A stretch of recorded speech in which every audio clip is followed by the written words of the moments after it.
Hello and welcome to this session. My name's Peter Carlson. I'm the Communications Associate of the Independent Redress Mechanism of the Green Climate Fund. Thank you for joining us both in person and online. Today we'll be discussing how Indigenous peoples have been impacted by large-scale development and climate finance projects, and how grievance accountability entities like the IRM have helped provide recourse to Indigenous peoples and others who have been affected by projects. I'm joined here today by three panelists. To my left, we have Erica Lennon, the Senior Attorney in the Climate and Energy Program of the Center for International Environmental Law. Next to her, we have Helen Magata, a representative of the Kataklan Indigenous Peoples and Communications Officer of the Indigenous Peoples International Centre for Policy Research and Education.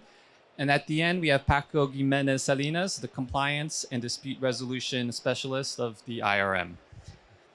I think we all know the climate finance is essential to address the large-scale investments needed to help low-income countries reduce emissions and become climate resilient. And within this process, Indigenous peoples play a vital role in driving effective and ambitious climate action and acting as key partners in climate finance projects. To prevent harm and mitigate the environmental and social impact of projects on Indigenous peoples, many international financial institutions have developed safeguard policies and procedures, including the IFC's Performance Standard 7 on Indigenous peoples and the GCF's Indigenous Peoples Policy. However, despite these policies that are intended to both prevent harm and ensure organizations do good in their development practices, climate finance mitigation and adaptation projects can sometimes adversely impact the livelihoods of local individuals and communities, including Indigenous peoples, who remain particularly vulnerable to poverty and loss of identity, culture, and natural resource-based livelihoods. So today, we'll look at these issues. First, Erica Lennon will provide some background information on both PS7 and GCF's Indigenous Peoples Policy. Next, Helen Magata will share some experiences of Indigenous peoples vis-a-vis climate finance projects. Then Paco Jimenez Salinas will share some examples of how the IRM has handled cases from affected communities. And last, we'll open the floor to questions from the audience. So with that said, I'll pass the floor over to Erica.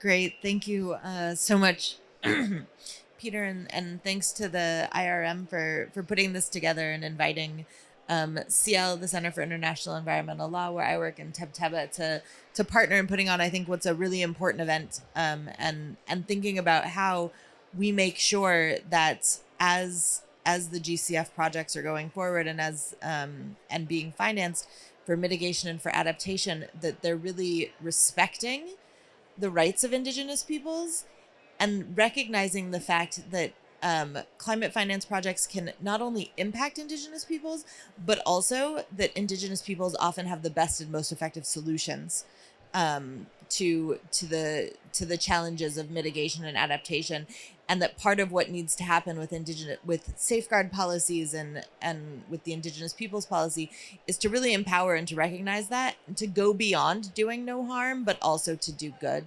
And I think there have been a lot of important and positive steps in the policies that the GCF has adopted, in comparison to many of the international financial institutions and things like Performance Standard 7, to really recognizing that it's just as important to have benefits and recognize Indigenous peoples as partners and as the people who should bring these projects, and not just as a group of people that needs to be protected. So starting there. So the GCF has a framework of sort of environmental and social safeguards and policies that it has. And so there is a standalone Indigenous Peoples Policy that it has, but it works in conjunction with the GCF's environmental and social policy, as well as the GCF's interim environmental and social safeguards, which currently are the IFC Performance Standards and Performance Standard 7 on Indigenous peoples. The GCF is in a process of revising its safeguard policies, and hopefully it will build upon them and actually make the ESSs and what will be what I assume will be ESS 7, given that it's taking as its premise the performance standards, and building off of those, and hopefully make that more in line with actually what is in GCF policies right now, including the IP policy, and the ESP. So a bit of background. So I'll start, I guess, with Performance Standard 7, which I think is probably the lowest of the standards that we have. So Performance Standard 7 at the IFC is developed for private one. It's important to note that it's developed for the IFC, which is the private sector lending arm of the World Bank Group. And so it's designed particularly with private sector clients in mind, which is not the mandate of the GCF. The GCF works with private sector, but it also works with public sector accredited entities, as well as many others. And so there are many parts of it that are not as in line necessarily with what the GCF mandate is. And it's also not a climate institution. It's a international financial institution, so it has different incentives. And I think a couple of the things, while there are some things in Performance Standard 7 that are better than previous iterations of it, it importantly, while it has some, references to human rights or the rights of Indigenous peoples, it also has a lot of caveats on the language that it includes. So there are very clear caveats it has on when free, prior, and informed consent can exist, and or when that needs to be obtained, as opposed to sort of looking at broad community support. And I think it's not nearly as strong as we would say, or as I would say, the Indigenous Peoples policy of the GCF is, and as I would hope, what will be ESS 7 will be, so that it's in line with its other policies.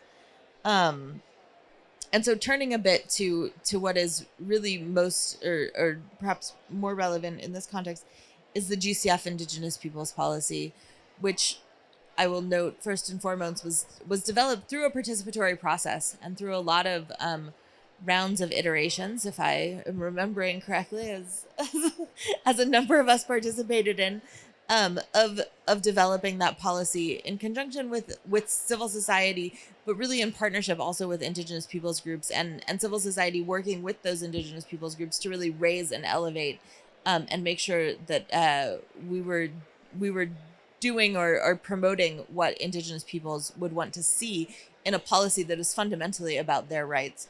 And a couple of things I think to note about it is that it's one of the institutions that really has its own standalone Indigenous peoples policy. It's rooted very much in human rights and in the UN Declaration on the Rights of Indigenous Peoples, while also discussing things like ILO Convention 169, the Convention on Economic, Social, and Cultural Rights, the International Covenant on Civil and Political Rights. And the objectives of it are not only to prevent harm, but also to make sure that Indigenous peoples are really benefiting from, and that GCF projects are doing good and providing benefits to communities, and to really enable the role of Indigenous peoples to ensure that we have the most effective climate action, and to enable them to lead and participate in that climate action, which I think is essential, because the more participatory the action is, and if it's being driven by the communities, by Indigenous peoples themselves, that is some of the most effective climate action, and much more effective than if it's coming from the top down. And that's embedded in the GCF Indigenous Peoples policy. Also critically embedded in the policy is respect for and a need to adhere to the right to free, prior, and informed consent. So I think one of the things that most often goes wrong in climate finance projects and any sort of development project is not respecting Indigenous people's right to both self-determination, but also critically to free, prior, and informed consent. And when a lot of these projects are impacting Indigenous lands, Indigenous communities, cultural heritage, traditional sites, it's vital that you get their consent to do this, and that you're not just arbitrarily saying, nope, this is the land we want to use. And I think critical to that is that it also has to be free, prior, and informed. So it can't be coerced. And it needs to be, projects and things need to be communicated in a way that is understood by those communities, and that right needs to be respected. And I think it's important that this is embedded in in the GCF's Indigenous Peoples policy, but it also has to be implemented, which is something I think too often we see as not being done properly in a number of GCF projects, and something that we collectively as a group of civil society and Indigenous peoples observers raise often. And I think the other part of the sort of puzzle that we see, or the picture that we see with the safeguards at the GCF, is also the environmental and social policy, which works in conjunction with the Indigenous Peoples policy. And it's designed to avoid negative impacts, to promote benefits, to go beyond doing no harm, but also to do good, which was a critical thing that many of us fought for, and to respect and preserve culture, to respect land rights, to support full and effective participation of all communities and Indigenous peoples especially.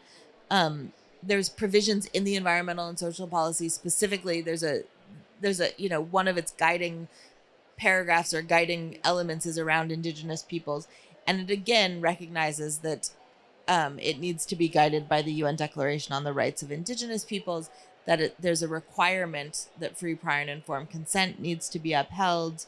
There are provisions around human rights, and that all GCF projects need to be designed and implemented so as to promote, protect, and fulfill human rights, which obviously include the rights of Indigenous peoples.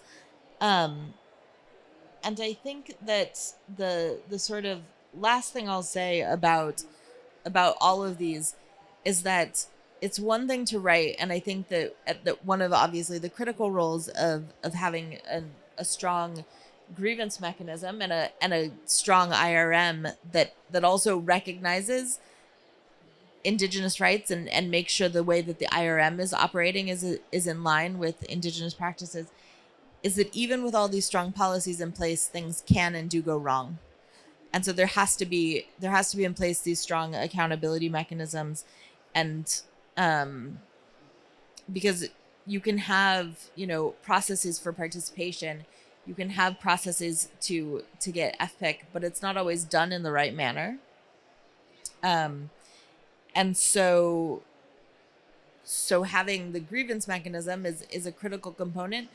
But there also needs to be a recognition as all of these things go forward, including grievance process, is a recognition of Indigenous peoples' practices, and so that everything is being done in a culture appropriate manner, and that sometimes the right way to solve a grievance might be actually relying on and looking at what the Indigenous community's own grievance procedures are and how they deal with things going wrong, and that might be an appropriate way to go forward, as opposed to coming to the IRM, or to try that and see how it works. But also for the IRM and other institutions to keep in mind as it's doing things, especially around mediation or talking to communities, is to really for the IRM to respect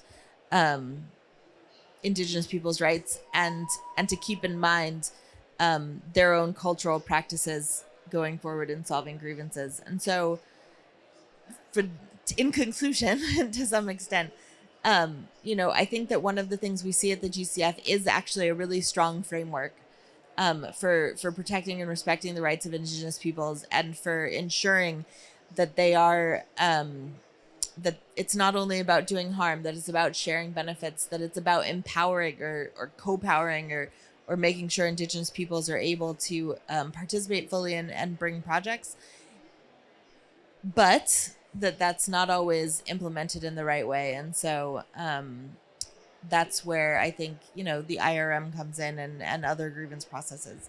And I will stop there. Great. Thank you, Erica, for providing very useful and comprehensive background on the policies currently in place. And as Erica mentioned, the GCF is currently undergoing a review and taking feedback for their environmental and social safeguards. So feel free to check out the GCF website, and I'm sure they'd welcome additional feedback as they are in their revision phase.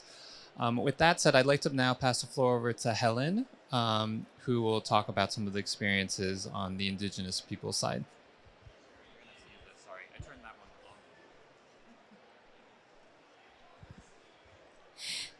Good afternoon, everyone. And thank you, Peter. Thank you for inviting us here. And also thank you, Erica, for providing a very comprehensive background of what the GCF IP policy looks like in terms of paper. What I'm going to share with you this afternoon are some experiences of Indigenous peoples that we have heard from our partners, from the side events that we have had since earlier this week, and also from a report that was written by the Indigenous Peoples Rights International together with the Business and Human Rights Center about how Indigenous peoples have been affected negatively by some climate projects. But I'd like to start by highlighting that Indigenous peoples are not only victims to climate projects. I think it's very good to start from that framework because we want to recognize the contribution of the traditional knowledge and practices of Indigenous peoples in climate solutions. So we see a lot of reports saying that Indigenous peoples, despite being only 5-6% population of the entire world, are taking care of up to 80% of the world's remaining biodiversity, and that around 22% of carbon are stored underground and above ground in this Indigenous peoples forest, tropical and subtropical forest. So this is very obvious in terms of how Indigenous peoples have been taking care and how they have been stewards of this remaining biodiversity and forest. So it's very easy for us, I think, to think that climate initiatives, climate projects are inherently good because they're trying to solve this global crisis, right? But I'd like us to maybe this afternoon think again while I'm going to present some of the cases and some of the reports, stories that we have heard from our partners and also from other Indigenous peoples organizations around the world. So for instance, there's one geothermal project, and I'm going to look at my notes. So there's a geothermal project in Kenya, and I see some of our colleagues and partners in Kenya here. So there's one geothermal project in Kenya covering approximately 20,000 acres. And this is located in Maasai. Maasai, that's an indigenous pastoralist area in Kenya, which is claimed to be one of the world's largest geothermal power plant in the world, consisting 5 power plants and their extensions. So we receive reports from partners on chronicles of events, how the project is affecting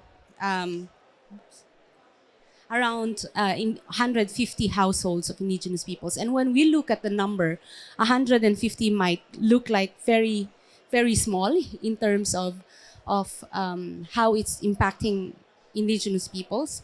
However, this has caused a lot of uproar and also a lot of concerns, not only among Indigenous peoples, but also among Indigenous organizations around the world. So there was a complaint filed stating that the relocation, the resettlement process left out some numbers of households.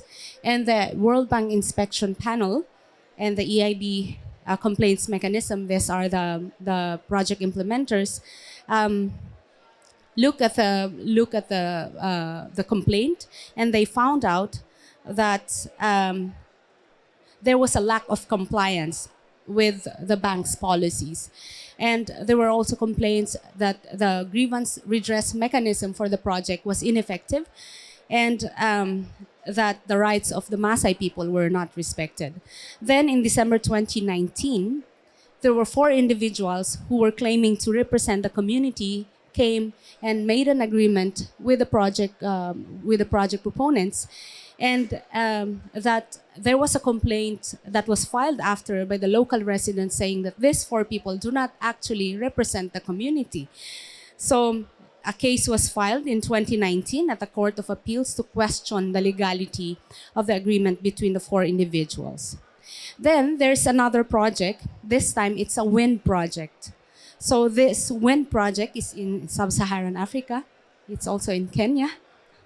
And it's registered as a Clean Development Mechanism, a CDM project, that's expecting to remove almost 750,000 metric tons of carbon equivalent per annum. So the project is going to impact the ancestral lands of the Turkana, the Randile, and the Borana indigenous communities, and whose livelihoods are dependent on livestock and on fishing.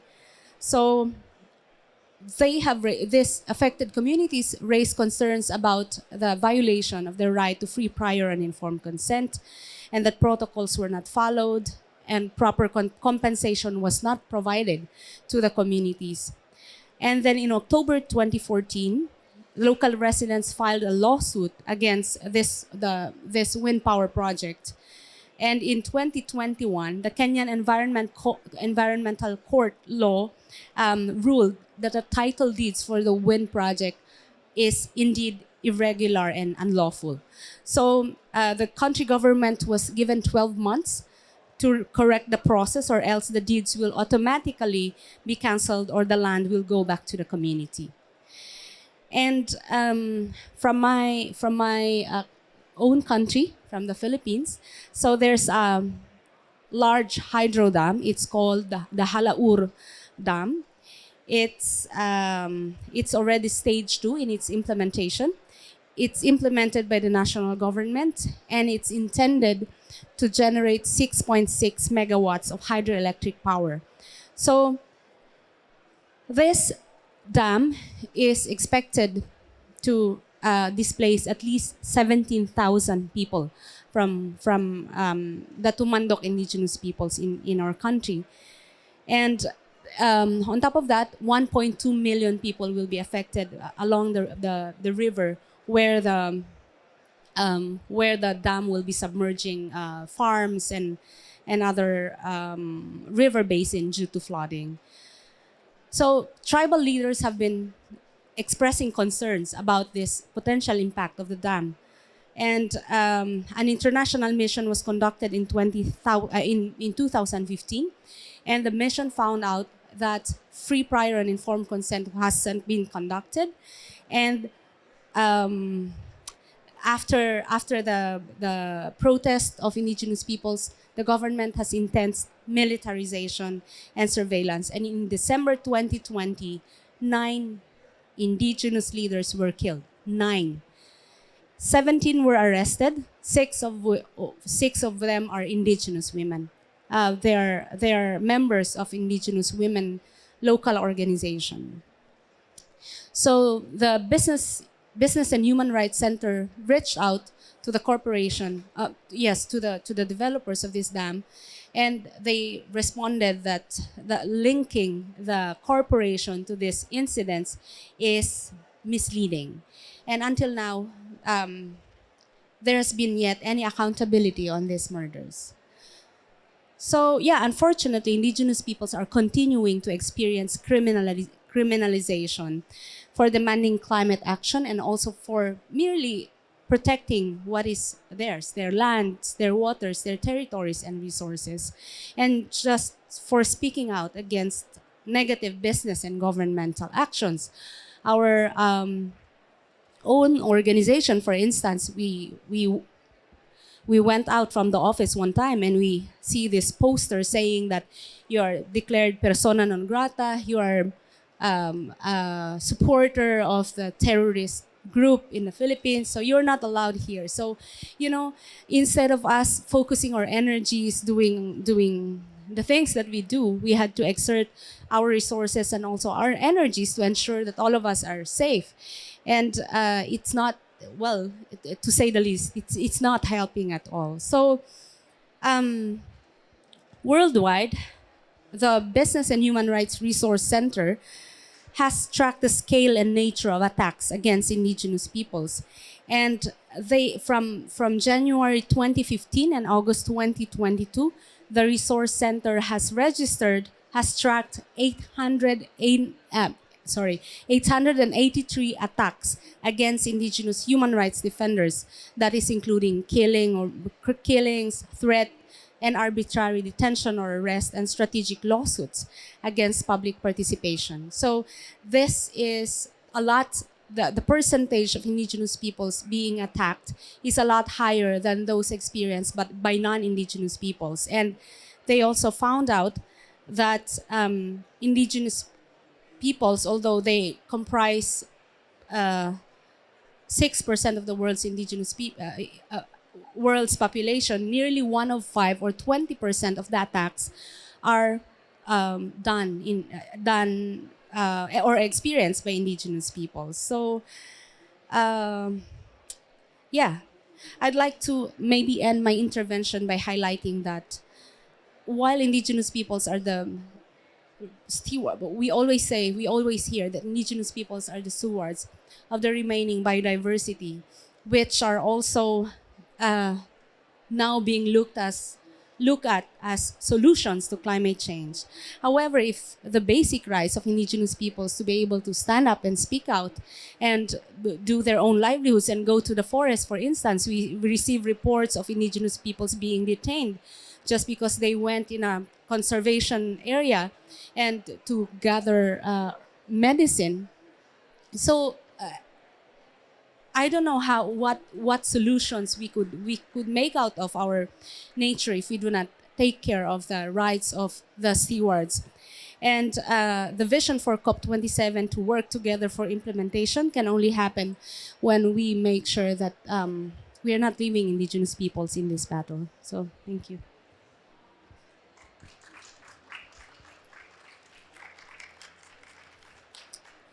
Thank you, Helen, for these very rich examples, and especially being able to share within your network some of the complaints that you've seen on the ground, spanning from Kenya to the Philippines and elsewhere. So thank you for sharing that. I'd like to now pass the floor over to Paco Gimenez Salinas, my fellow colleague at the IRM, who will talk about and share some of the cases that we've seen that have impacted communities from GCF-specific projects.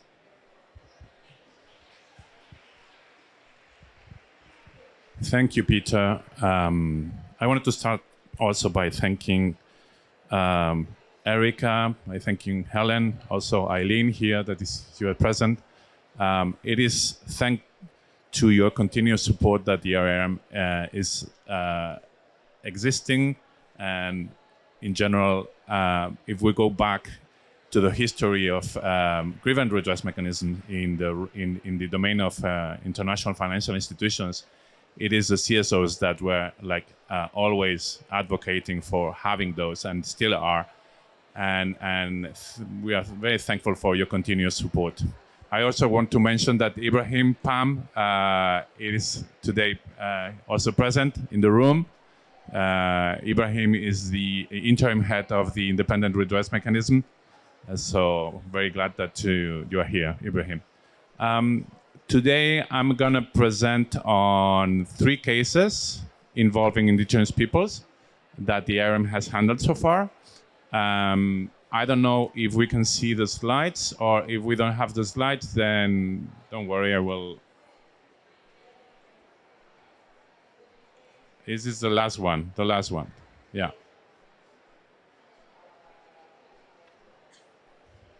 Okay, you can move to the next one. You can move to the next one, please. Yeah, the title is... Oh, sorry.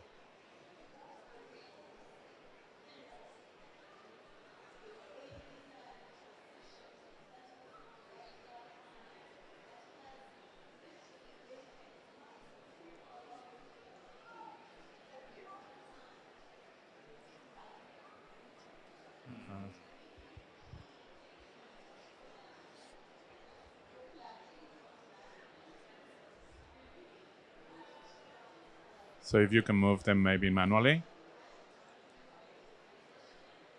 Do have very few slides, so. Okay, good. So this slide shows the countries and the places in the world where the IRM has got cases. Now the boxes colored in orange or in yellow, in orange, they show the cases who have indigenous people's rights or issues at its core.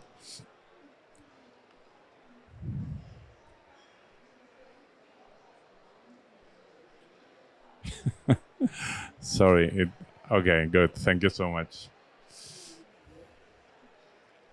So the first one, the first case is the Peru case that we call is C0002.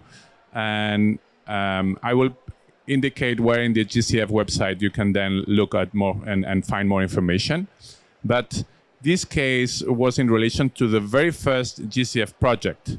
And it was a very unique case in the sense that the IRM used what it called the self-initiated or suo motu function, which is the possibility for the IRM to self-initiate an investigation or a process to look into whether the project is in compliance with GCF policies. So that means that in that case, in that particular case, there was not a complainant filing a case. It was the IRM who, like, after looking at information that was publicly available on adverse impacts and that could cause a reputational impact or reputational risks to the GCF, then it launched an investigation by itself. The primary concern in that case was the lack of satisfactory FPIC. As it is in many of these cases involving indigenous peoples. There was also a concern about the categorization of the project. In that case, it's what categorized with a C-level risk. And at the end of, let's say, a mix of investigation and consultative process, the IRM gave 4 specific recommendations regarding FPIC, categorization, and land rights. All found that, if you look at the website, it is not yet concluded. The case is not yet concluded, but internally we will very soon publish that the case can be closed now because all 4 other undertakings have been completed. Hello. The second one is the Nicaragua case, what we call the Nicaragua case. In that case, the complainants requested, that was a case who had complainants filing a complaint. So it was not a suo motu as in the Peru case. In that case, complainants requested confidentiality. They wanted their identities to be kept confidential for different reasons, and they alleged in general that the project would harm indigenous and Afro-descendant communities. In particular, they alleged that there was a lack of proper consultation, and including FPIC, that the project, if implemented, would lead to environmental degradation and attacks by armed non-indigenous settlers, that the accredited entities' actions probably would not comply with GCF policies, and especially in the areas of participation and information disclosure, that the GCF board conditions that had been placed on the project, especially relating to the implementation of FPIC and the selection of an independent third-party monitor, would not be defined, and that the executing entity would not fulfill its obligations. This is basically what is publicly available in the case register site of the IRM. This case was dealt with through 2 different processes. One was mediation, an attempt of trying to find common agreement, common ground, and a final agreement on the issues at hand. That attempt, unfortunately, was not successful, and so it was an investigation was therefore consequently launched. That investigation concluded in a report that has been submitted to the board. And the board is now considering it. This is all covered by confidentiality until the board will decide whether to adopt or not adopt the recommendations of the IRM, and consequently, that decision will be published accordingly. The next case is the case that was a very, let's say, quick case. We were able to solve that case very quickly. The main concern in that case was that INDI, in that case, they had not requested confidentiality. INDI is the body of representing Indigenous peoples in Paraguay, one of the bodies, institutions representing Indigenous peoples in Paraguay. And they claim that they should be involved in every decision-making process about the project. This is a project that was on RED+, and it had already been disbursed. And apparently, there was a steering committee where these INDI wanted to participate, and apparently the allegation was that they had not been invited to participate. So we declared in July 2022, we declared the case eligible, and we initiated what we call the initial steps phase. In that initial step phase is where we offer parties 60 days to decide whether to select mediation or investigation as a process that of their choosing. So we started to engage with the parties, and we found out that there was an intention to invite INDI to the steering committee of the project.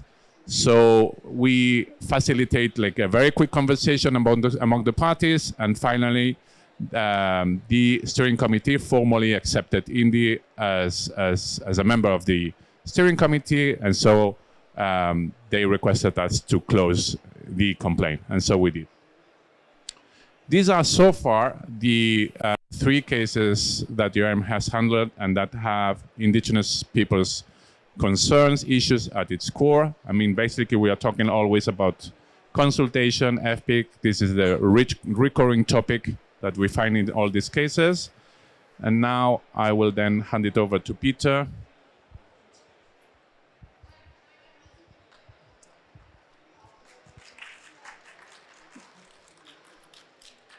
Thank you for those examples, Paco. We will be taking questions in just a moment, and we have around 15 to 20 minutes to gather some of your questions. But I first want to just mention some of the key takeaways I think I took from what the panelists have brought up. I think first, Indigenous peoples are not only victims of climate projects, but they also have some of the best solutions for both mitigation and adaptation, and should be leveraged. Okay, and should be leveraged as partners. Second, the importance of proper safeguards and policies to ensure communities benefit from GCF or other development projects. Examples of complaints from Indigenous peoples in Kenya and the Philippines around displacement, free, prior, informed consent, and other issues have been very useful and beneficial, I think.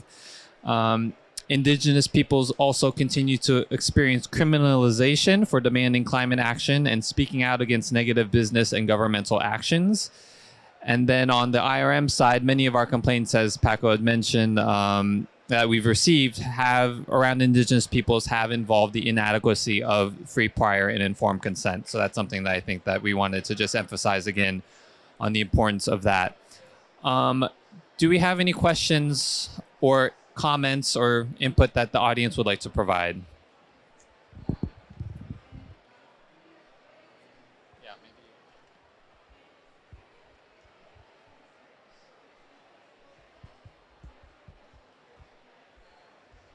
maybe. Going?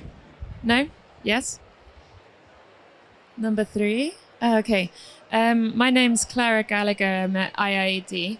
I was wondering, had there been any kind of noticing about where there are greater challenges to do with infringements of rights and policy breaking or not policy implementing, depending on the kind of direct access entity that's doing the projects? Like, is there a difference between the international ones to the direct access at the national level or the regional level? And also, perhaps as it relates to the kind of intermediation that then happens kind of down that chain of finance, if there's a difference to do with the prevalence of cases that either you become aware of or eventually make it to the IRM. Thank you. Thank you. Do we have another question that I think we'll take, and then we'll come back to the panelists maybe after we collect a few?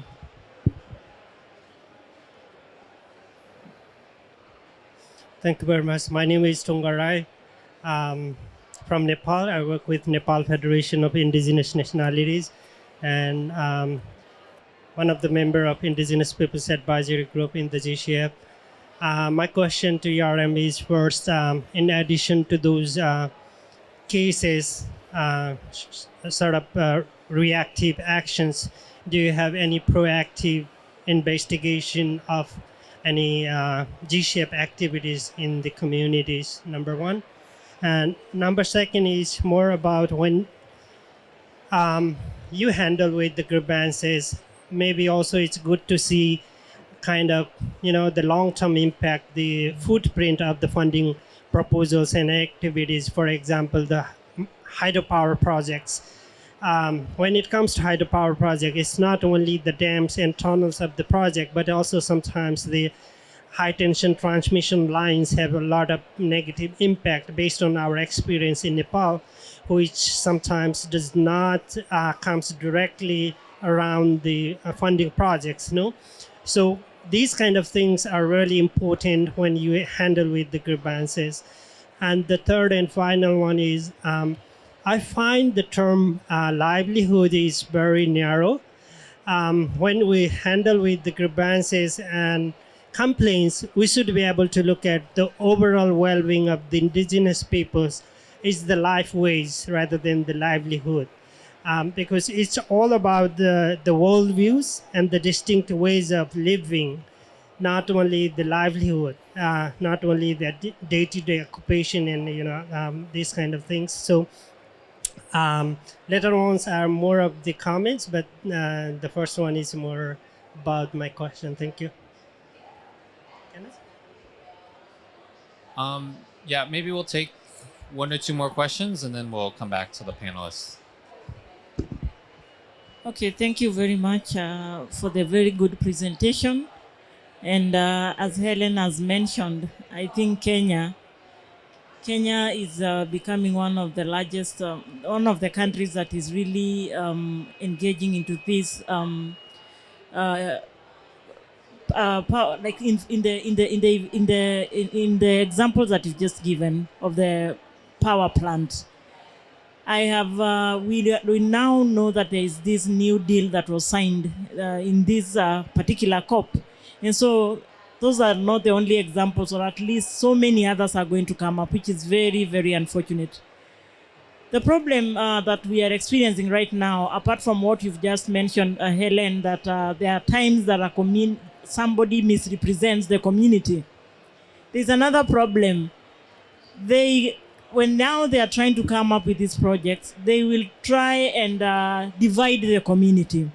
They will get the few, like the few that have some leadership positions, and because of poverty, they will give them very small stipends or very small allowances, and now they make them to sign those contracts. And let me tell you, that one has been the major problem right now. If we can know how we can address this, because at the end of the day, they'll say, you see, but this process was participatory, or at least you are called to the decision-making tables. And so because the community doesn't have the capacity, first of all, to even understand the agreements. You come up with an agreement that is written in all these languages, and my people, for instance, the Maasai, most of them, a good percentage of them are illiterate. And so somebody is trying to translate to you what the agreement is all about. And of course, you expect that one, dishonesty to be very high in such a scenario. And so there's so much, the capacity of the community need to be enhanced, or at least something need to be done about the capacity. And also, we also need to try and make it come up with a way that it is not going to be too expensive, because if we wait for a case to go in court and then this we cannot pay for those lawyers or the legal process, it's definitely very expensive. And sometimes also they try and engage the community and tell them, you see, we are going to give you like trying to negotiate but on very menial benefits. You'll hear them say, we are going to remove you from this particular site to this one. And then what we are going to do, we are going to give you some jobs in this particular power plant. And if you look at those jobs, the people, the community are just made to be cleaners and cooks in those power plants. You see those benefits, you even wonder, are these even benefits? What are you getting out of our whole, our land that has gone? I mean, you cannot have an indigenous, it is very difficult to have an engineer from an indigenous community to that plant. So, because most of them, as I say, they are not learned that much. And so I think there's so much that needs to be checked around here. Thank you. My name is Gideon Sanago from Tanzania. Very congratulations to the panelists. My question is about in GCF, Indigenous People Policy.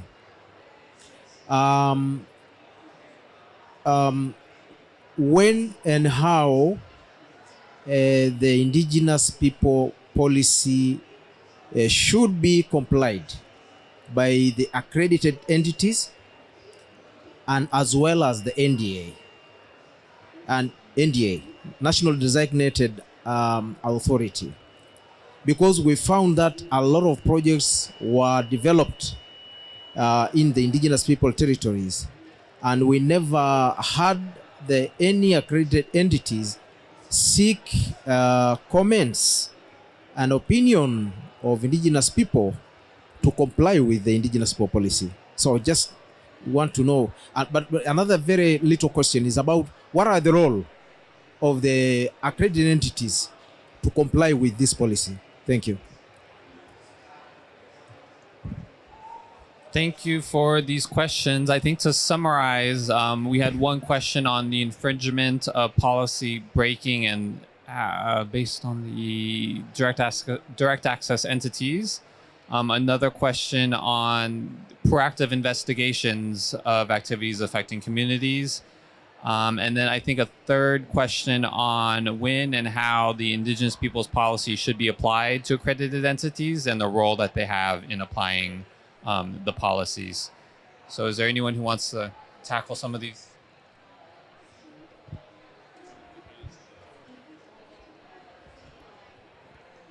So, I mean, I will start answering and I will hand it over to you. So I was looking at back at the slide showing all the cases, looking to see if they're like a pattern. I don't think that we have enough cases to draw patterns on whether like complaints come from projects managed by like large international financial institutions, or where the accredited entities are large international institution, if international financial institution, or a regional one. So we have cases where the intermediary was the EBRD, UNDP, the Regional Development Bank of Central America, CABE, and other national intermediaries as well. So I am afraid we don't see any pattern yet, right, in terms of capacity. So it is the accreditation panel, the one in charge of like making sure that all these entities reach the same level of capacity and standards. And on the question on whether the IRM can look proactively on cases, yes. I mentioned before the suo motu function, which is a Latin word. It is the possibility of the IRM, like based on media reports, and we conduct monitoring of the media every single week. We have a report on the media talking about GCF projects. And if there are notices of harm, indications of harm being produced by GCF projects, we need to meet certain criteria, 3 criteria. One is there needs to be a credible source. So it's not any report, any information out there that will like allow us to start an investigation. It needs to be credible. It needs to pose like significant risk to the institution, right? And the third requirement is that the complainants themselves could not have accessed the IRM. For whatever reason, they could not have accessed the IRM. If those 3 conditions are met, then we can proactively look into the cases in the complaints, as we did in the Peru case, which was the first IRM case ever. On the question on the comment on how certain projects can divide the communities, this is a negative impact of a project, right? If benefit distribution in the way of jobs, any kind of benefits, could be jobs, it could be access to certain goods, etc. That division of the community is a negative impact that should be avoided. And if that happens, the IRM also will look into that as a potential harm that we could look into. Like division of communities is a negative impact, social negative impact, and therefore there are safeguards that should prevent that from happening, right? And then, yeah, those are my answers to the questions. You can please supplement or answer the last question.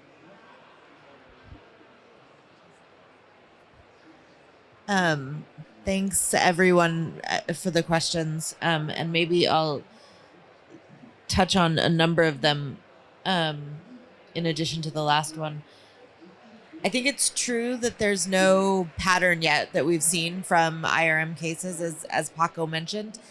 I do think, though, that one of the things that we consistently see, or that is of concern, is that when there are larger projects, or when there are larger programmatic approaches in particular, so if it's money being given for a large program, or through equity or something where there's not enough information about what's happening on the ground, or where there are going to be a lot of sub-projects at the sub-project level, it becomes a concern, or is concerning, because it's hard to see how before that project or that program is approved, you've been able to look at whether there will be impacts on Indigenous peoples, whether what needs to happen. Is it going to be on Indigenous lands? Do you need to get FPIC? And those things. And so I think those are some of the projects that I think we see, or that often we as a community of observers of the GCF and who interact with the GCF often raise concerns about, because I think they're more likely often to have harm, whether they're being done by a smaller entity or a big international entity. But I think that's one area to look at. And then on, as I think Paco mentioned, and I think you raised some very good and valid concerns about coercion and people coming to the projects, coming to communities and saying, oh, we'll offer you this, and talking to leaders and getting them to sign off on one thing. And I think that and of jobs not actually being beneficial, and things being written in English and presented in English, which is a language that not everyone understands or speaks. And I think that all of those, speak to how do you truly get free, prior, and informed consent if it's not free because it's being coerced, because you're being offered money in return for it, if it's not prior and informed because you can't really understand what's going to be happening. And I think those are things that should be raised and that could be raised. And I think that as Paco was mentioning, having jobs not coming, or negative impacts, or dividing of the communities are things that the IRM could deal with.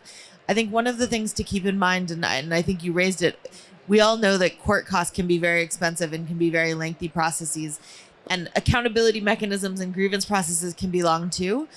but accessing the IRM should be is a very low barrier.